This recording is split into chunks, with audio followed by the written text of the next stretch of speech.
Today's episode, we're going to talk about performance management.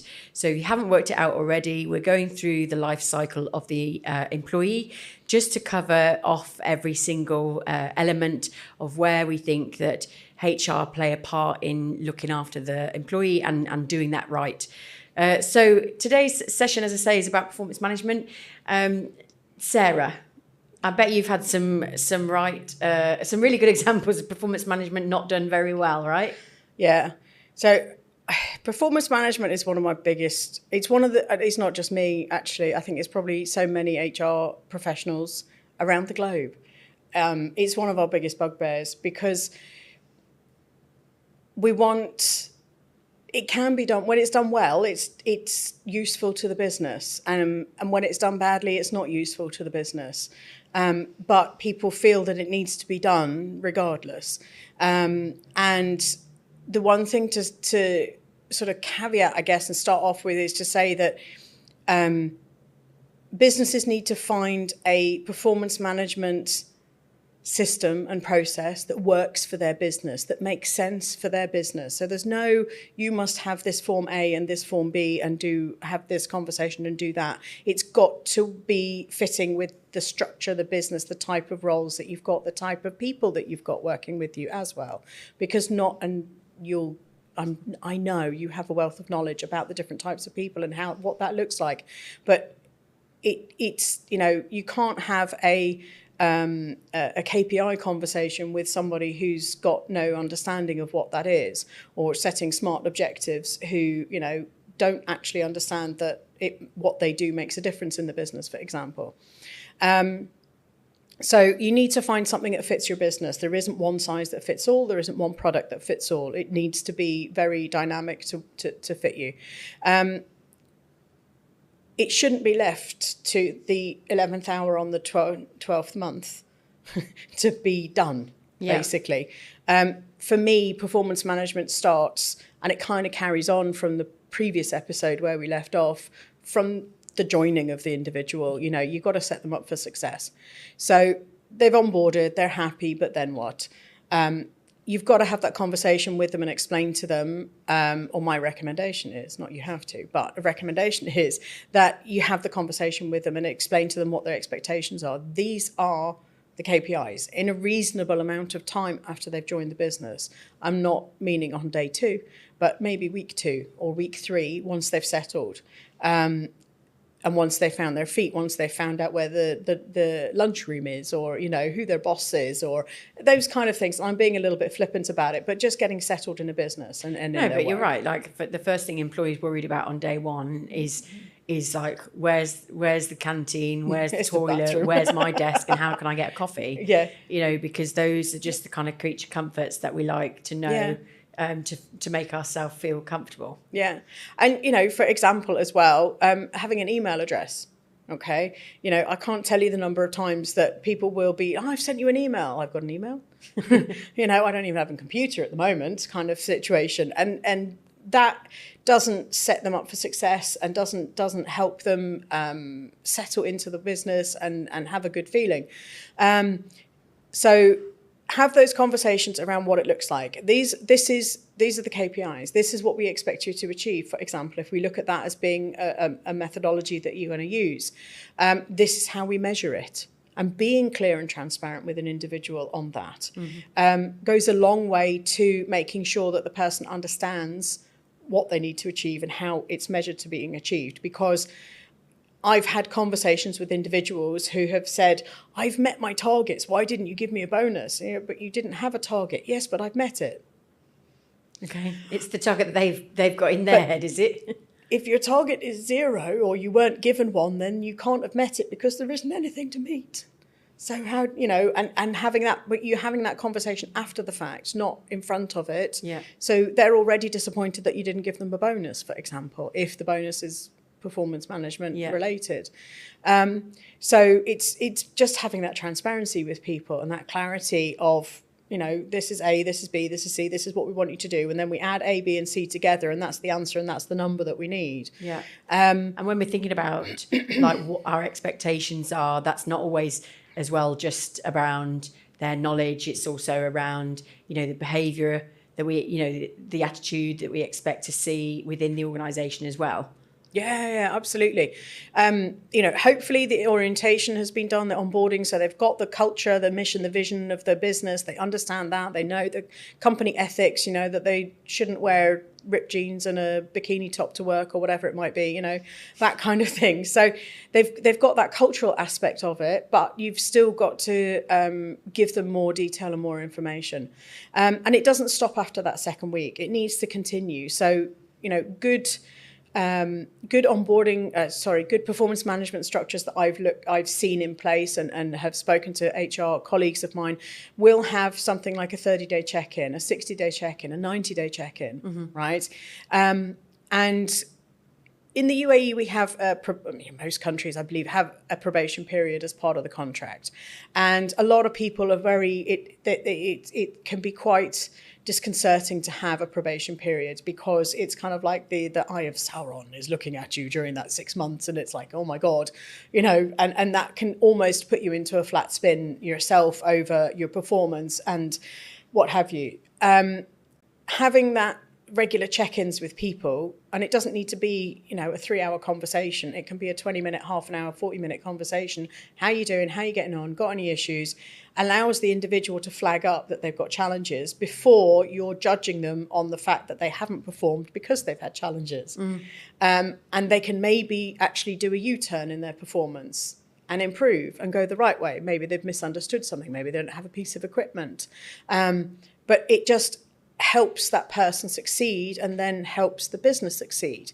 If we look at it from a financial perspective, every new employee that you bring into the business costs something in the region of 5,000 to 10,000 dirhams, okay? From excluding flights, excluding any accommodation, and excluding any kind of recruitment costs like agency fees, just from medical insurance, visas, administration time, processing, and onboarding bits and pieces, okay? New equipment or uniform that needs to be bought.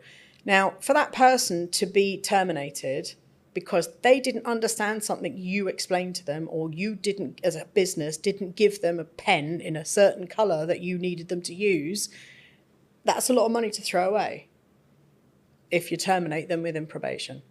So have those conversations with them and you spent a lot of time recruiting this person. You've decided that this is the right person for the job for a reason.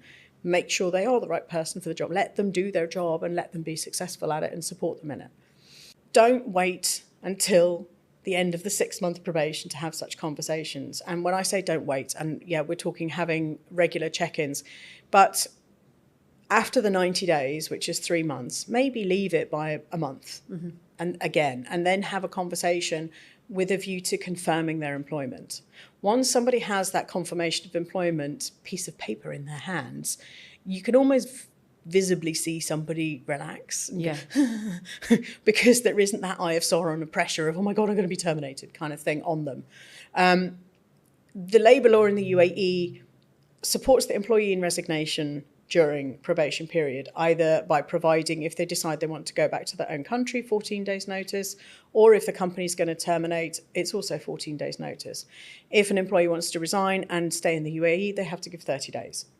Now, the difficulty is that the employer doesn't need to give a reason for termination during probation period, and they only have to give 14 days notice, which is not a lot of time, really, to either find another job, to get your head around the fact that you've just arrived and just started a new business, a new company and position, finding your feet, and then all of a sudden the rug's pulled out from under you. And it can be really disconcerting and really be a challenging time. And this is why the regular check-ins will help a company understand sooner rather than later whether that person's going to succeed, whether or not you can give them more support to help them to succeed, be it more training, more education, more guidance, structure, change the job even. We hired you for this one, we don't think you're quite right, but we've got this one that we think you're perfect for, and move them into it. You know, they're still succeeding, you're still retaining them in the business and you're still helping them succeed. doing all of that before you get to the 11th hour and giving them their notice as an employer, because that's horrible. It's also, once you've got past that 6 months notice period, you're then into normal business and normal day to day. And the discussion shouldn't stop. It should be an ongoing thing. There should be a regular monthly, 2 monthly, depending on your position, depending upon the type of work you're doing maybe, and again, depending on the structure of the performance reviews that you've got in place, you need to have those regular conversations. I always advise and managers that I coach on doing performance management to have, in the old days, it would be a little notebook, like physical pen and paper, or notes set up in your phone, even if you use voice notes or you use the memo function or you use whatever it might be, to record what's happening. So maybe once a week, once every 2 weeks, just have a quick think about your team. And, you know, John's done this and it was great and he did that, but it wasn't so good. And James has done this and Brian or Keshwar or whoever has done, you know, all these different people in your team has done this, and this, and it's good and it's bad.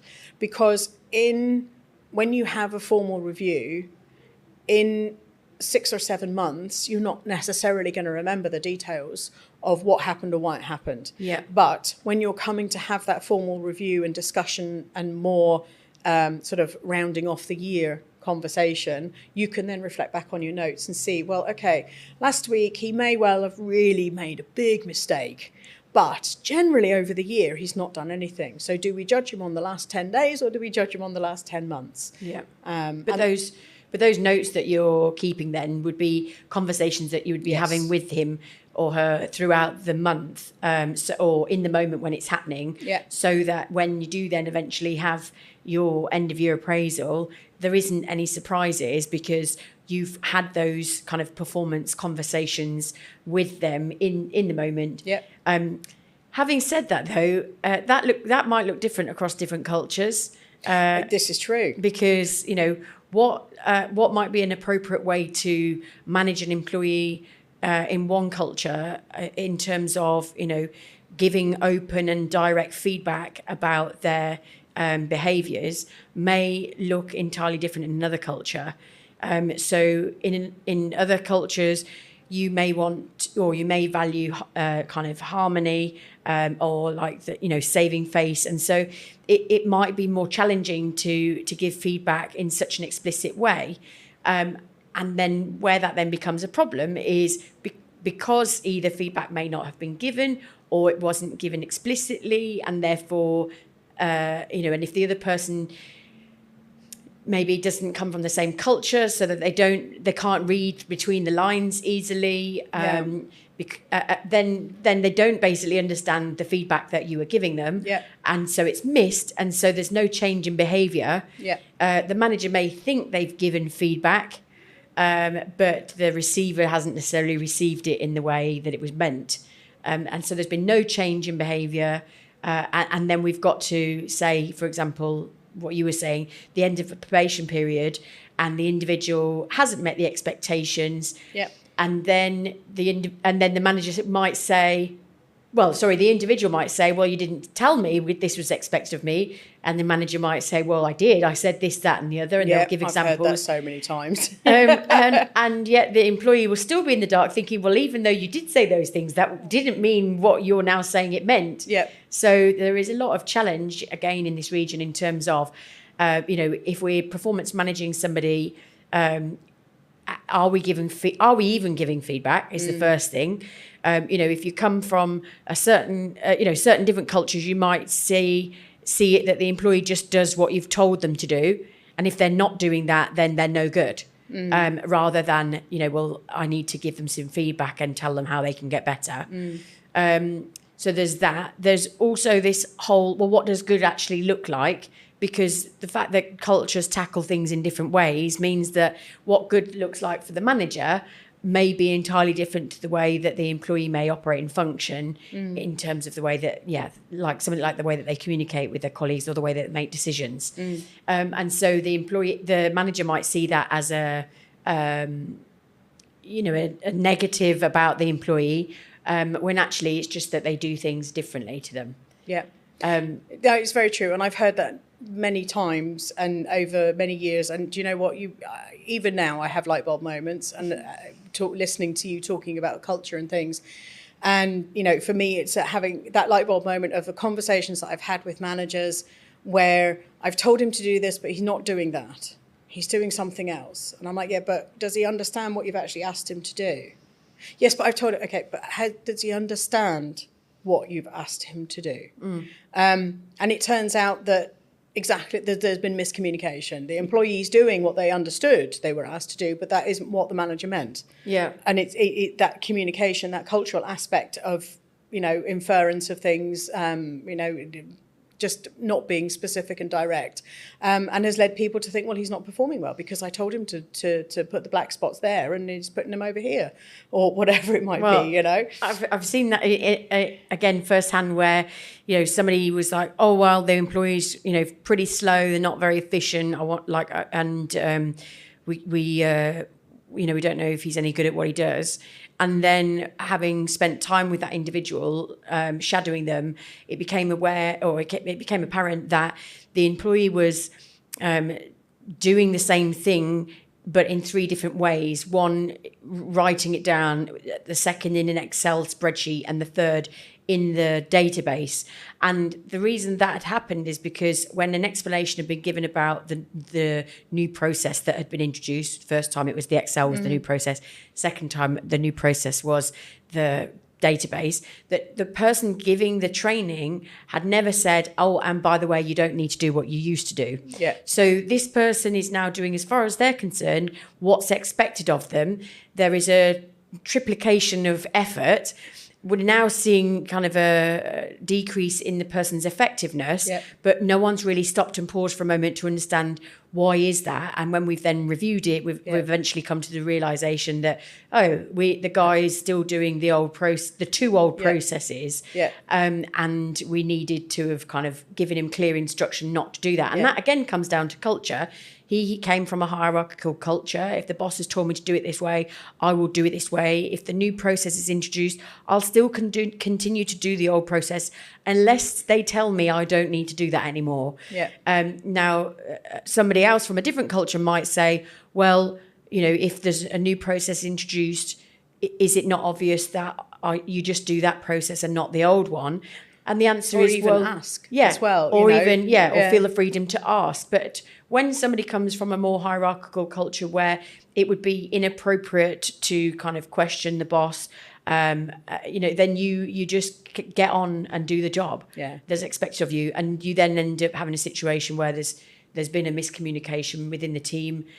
So there's lots of examples like that when it comes to performance management, where when you've got different cultures coming together, especially where manager and employee are from different cultures, there is a vastly different expectation of what good looks like, whether feedback is okay to give, and if it is, to how explicit can it be as well. Like, some feedback might be given in a way that is more harmonious, and you are supposed to read between the lines of what's actually meant by that message. Yeah, because when you're giving feedback, you've also got that element of whether the person is going to agree or disagree with you that's receiving it. Yes. And whether that person can challenge it or not, if you see what I mean. Like for me, if I was given feedback that I disagreed with because of my culture, I'd sit there and go, yeah, no, I disagree. And be very upright and upfront about it. But other cultures, on the scale will not do that, and will just blindly accept whatever they're being told, regardless of what they think and feel in their head and in themselves. And that then can lead to people feeling unhappy in their work and, lead to resignations, lead to terminations, and non-performance and what have you through disgruntlement. But even the regularity of feedback might look different, again, across different cultures. Okay. But also in different organisations, you end up seeing a lot of feedback that's subjective, where we're not able to back it up with evidence, because it's not been understood that you should be consciously evidencing your feedback, and it's, employees' performance isn't just based on your opinion of them. You have to be able to kind of, good practice would be good practice would be that you'd be able to back it up objectively with things that you've observed and you've discussed with them over the months, and to come to the point of where you've come to now, where we're either having to discipline or whatever. Yeah, and it's so often I see that it gets to that end. Well, they're just not performing. Okay, but what are they not doing? Yeah. I just don't like the way they do this. Okay, but are they actually doing their job okay? Do they get the results that we need them to do? Do they, clean enough bedrooms or whatever it might be that, from my hotel career, is the cleaning up to scratch? Is the cooking up to whatever it might be? I really don't care if you don't like their hair is purple. That doesn't impact on their performance. Like you say, having that structure and feedback, and that's one of the most difficult questions that I have and challenges that I've had in the past with managers who are leading teams and we're coming to performance reviews, and they'll mark people down, and I go through this, yes, but why? And ask them, I need that evidence, I need that proof, and it's not because I don't believe you, but they've got a right to ask for it, and we need to be able to evidence it, because it's not fair just to mark someone down because on that day you didn't have enough coffee or whatever it might be. Or you forgot because it happened such a long time ago and you didn't take notes and you don't remember. Yeah. And that's very often the case, because people will get to the end of the performance review cycle and say, I need to do these appraisals. Oh my God. I have heard stories of companies where the performance review was recognised that it needed to be done, and it was involved in the bonus structure. So an employee would get a bonus dependent upon their performance review. Great. So what the line managers would do, apparently, is have 2 copies of the form and fill them in. One doing really well and one doing really badly. Leave the names blank, sign the bottom of it, and then photocopy it, and then just fill the names in afterwards. So it looked like the company was filled with clones, because you either had a pile of people that had identical poor performance and a pile of people that had identical great performance.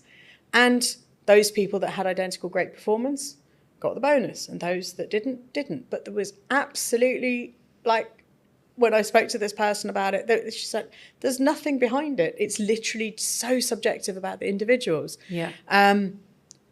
Thankfully, or hopefully, that doesn't go on quite so much anymore, but I can believe it might do. We're talking about paper and pens here, but obviously there's lots of different technology these days that can, when I started my career many moons ago back in the day, we were paper and pen process, and I'm still a paper and pen girl myself at heart. But, in recent weeks, I've been looking into a number of different tools and technology that you can use from your basic HRMS systems that have performance reviews on there, where you can do goal setting and that kind of very, what would I call it, numbers-driven type performance, right? Which is great for sort of a sales position. But also then through more the on-the-spot kind of apps that you can get, where you can actually give somebody peer-to-peer reviews using an application, either giving an emoji or, I really like this person, they've done a great job, or, that kind of sort of feedback today. So there's lots of dynamism and changes in how companies can do performance management these days. And I think there's so much opportunity for companies to do it well. How would that kind of technology aspect fit into the cultural element? Because you still, a paper and pen and having a one-to-one conversation is one thing. What sort of things do you need to think about from a technology point of view in terms of culture? Is there anything there that so let's say for the type of app that I'm talking about, where you would get a rating that's based on peer reviews. Okay, so you've got 4 out of 5, and everybody thinks you're happy and smiley and enthusiastic, and you get a gold star because you did a really great job for Nishanta on this day, for example, or whatever. So he gives you a gold star and things. As you know, how would different people receive that? Well, I think there's in some cultures you wouldn't necessarily want to put yourself down because it can be perceived as a weakness, and so if there was a self-rating element, you'd probably say you're amazing. Especially if you think that at the end of it, it's going to impact your salary review, right? So I don't know whether in some cultures employees would comfortably rate themselves honestly. That's the first thing. The second thing, in terms of other people being able to rate you, some people come from cultures that are more kind of we call it collectivism, group orientated. So if we're thinking about that in the workplace, we're thinking about how does this impact the greater good of the team rather than the greater good of me as an individual. So with that in mind, I would want to be rating the rest of my team good because it would potentially impact like how we perceive to be performing. So you may get some false false reviews of each other, again, especially if it means there's a salary increment as well. And then another thing is to think about where, for example, what language is the technology in? We have a number of people here in the region that are speaking English as their second language. So when you're using technology, you want it to be using simplistic English. That means that, regardless of the proficiency of somebody's English capabilities, that it could be understood across. Or have it available in multiple languages. Or you have it available in multiple different languages. But I've had that before where, you make an effort then to do it in maybe 3 or 4 different languages because you feel like those would meet the needs of the vast majority of the organisation, and then you'll still get the handful that go, well, you didn't do it in my language. How come you did it in their language but not in my language? I can't understand it as well because it's not in my language. So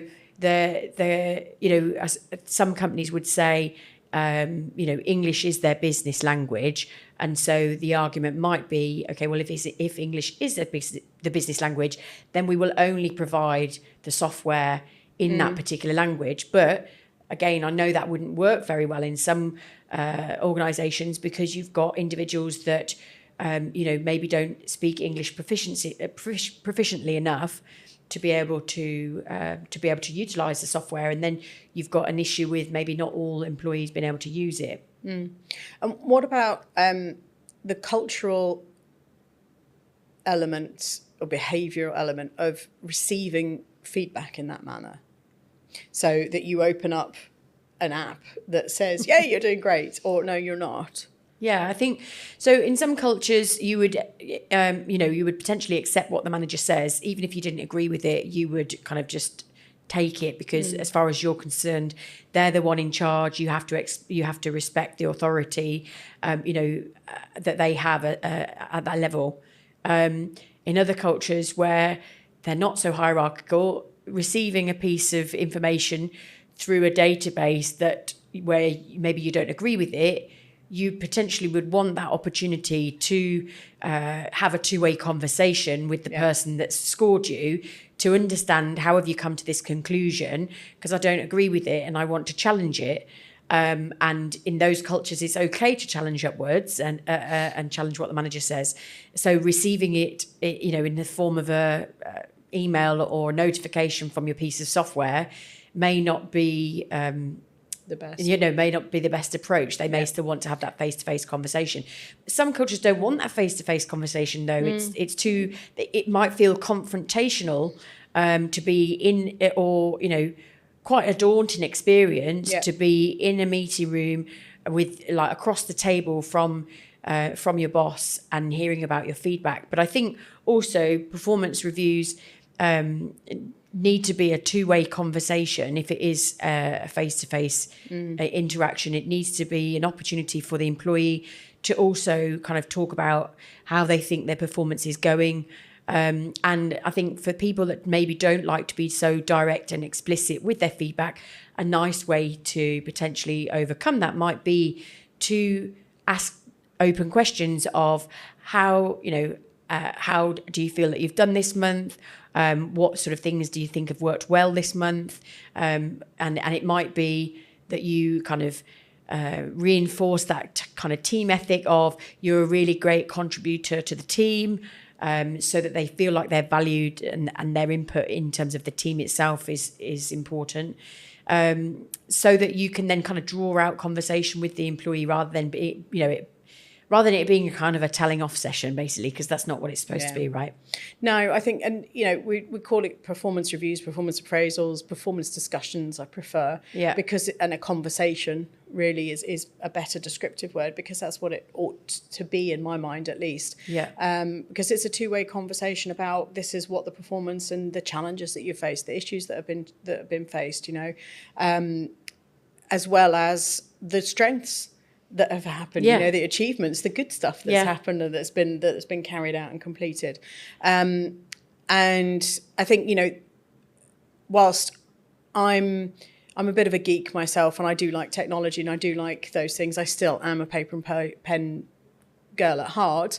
I think you definitely need a combination of the two in any environment, regardless of what it looks like, but you need to find what fits with your business. And I think that's one of the key takeaways, is looking at the business, making sure what needs to, what is in place fits the business, but that it's not left to the last minute. It's continuous through the cycle, through the year, or period, however long that may be it just probation, be it the 12 months, be it an 18-month period or whatever, to maintain the momentum, to maintain the flow, and to ensure that people are aware of when they're doing well and when they're not and why. Yeah.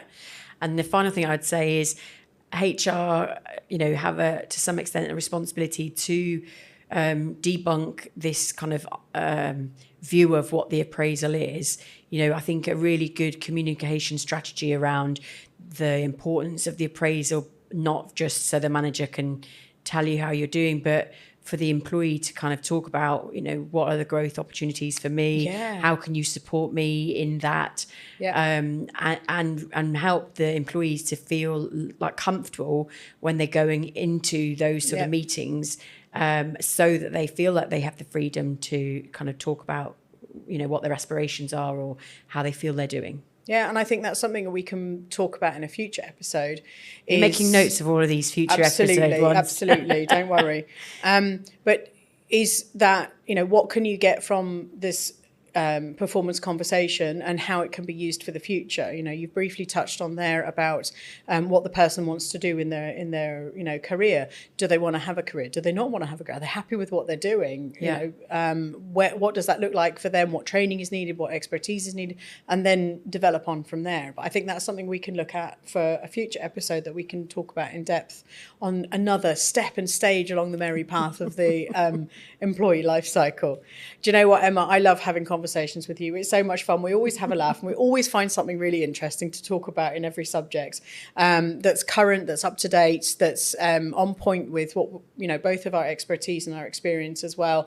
And I sincerely hope that it's useful for all of you guys listening. Again, if you've got any comments or feedback, please don't hesitate to let us know your thoughts. If we've missed anything, if you like something we've said, if you want to know more about software that we maybe come across, then please either reach out to either of us through our LinkedIn posts, or through the podcast page on LinkedIn, or even through the comment section, and subscribe through the YouTube channel as well. Until next time, thank you very much. Thanks.